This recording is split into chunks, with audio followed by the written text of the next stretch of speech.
Господи, Isuse Hrisте, Sine Božji, pomiluj me grešnoga.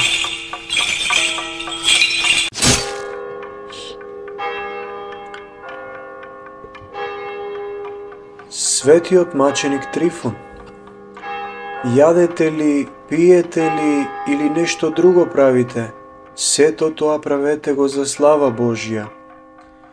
Во името на Отецот и Синот и Светиот Дух. Амин.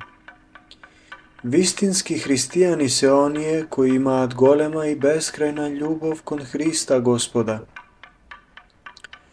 Вистински христијани кои со животот ја потврдиле својата вера во семоќниот Бог, биле богоносните отци и светите маченици. Еден таков маченик кој не ги жалел ниту својата младост, ниту својата телесна убавина, кој предпочитал заради вечното да го загуби привременото, е денешниот маченик Свети Трифун. Од богомудрото житие на овој светител познато ни е дека Свети Трифун е роден во селото Кампсада, областа Фригија, денешна Мала Азија. Од многу сиромашни родители, па затоа, за да заработи парче леб, бил принуден да чува гуски. Уште како мал бил удостоен во него да пребива Божјата благодат. Па така, можел да ги лечи болестите на луѓето и стоката, но и да ги изгонува лошите духови.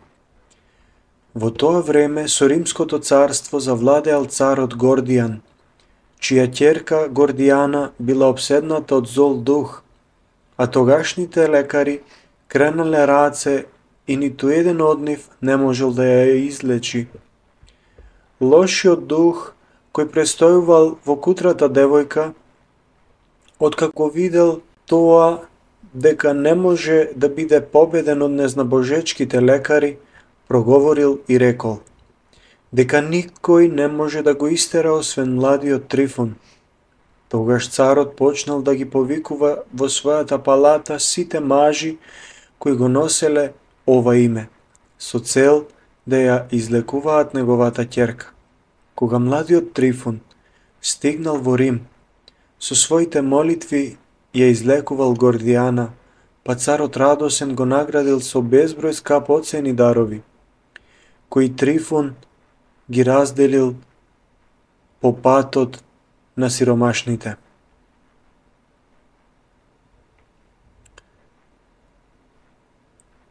Кога светителот пристигнал во царскиот дворец, побарал да ја види намачената девојка. Откако ја довеле пред него, тој се прекрстил. Ја кренал раката кон небото и започнал да се моли со смирение и искрена вера. Веднаш потоа, демонскиот дух започнал да вика и да моли за милост, признавајќи дека не може да го поднесе присуството на Божјата благодат која почива во Свети Трифун. Светиот маченик му заповедал на демонот да излезе од девојката во името на Господа Исуса Христа и во истиот миг девојката била ослободена од нечистиот дух, станувајќи здрава и разумна. Овој настан ги восхитил сите присутни, кои ја виделе силата на вистинскиот Бог. Кога се вратил во своето село, продолжил да ги чува гуските и да се моли на Бога и да живее понатаму благочестив живот. Но кога во Рим се зацарил тиранинот Декиј, Свети Трифун бил фатен и жестоко бил мачен заради Христа. Но тој сите мачења со радост ги поднесол заради Христа. Откако мачителите виделе дека Трифун нема да се откаже од својот Господ, тие со меч ја пресекле неговата глава. Со молитва во устата Свети Трифун ја предал својата душа во рацете на својот Творец во 250-та година. Ова би било кусо изложување на маченичкиот, но благодатен живот на денешниот светител. Иако од смртта на Свети Трифун поминати се околу 18 векови, сепак неговиот спомен не е згаснат и неговиот лик не е избледен во сеќавањата на денешните христијани. Na денешен ден постои и еден прекрасен обичај на закројување на лозјата, проследен со црковен благослов, зашто според народната традиција и црковното предание, Свети Трифун е заштитник на лозарите.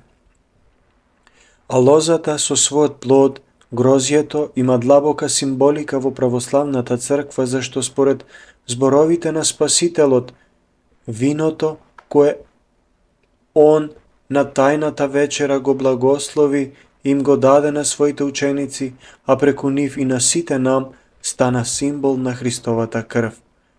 Вистинска крв Христова, која се излеа за сите нас, која ги очистува сите наши греови и која преку светата тајна причест им се дава на православните христијани за соединување со својот Господ.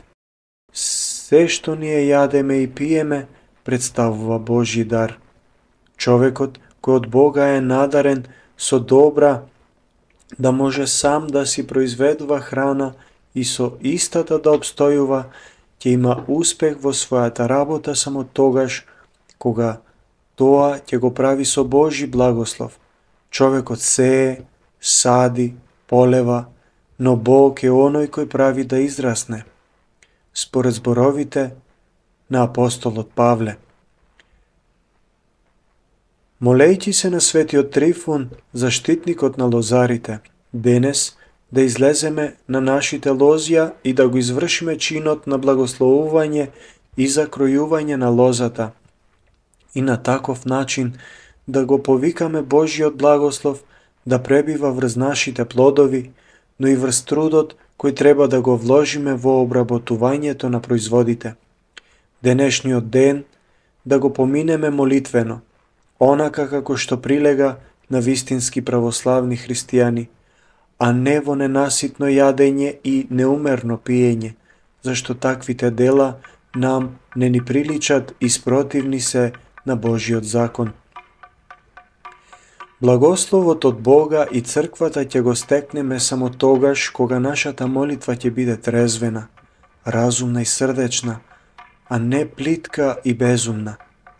Нека Господ Бог го благослови разумното дело од нашите раце, кој ќе принесе плод достоен за Божјата слава, за наша корист, како телесна, така и духовна. Амин.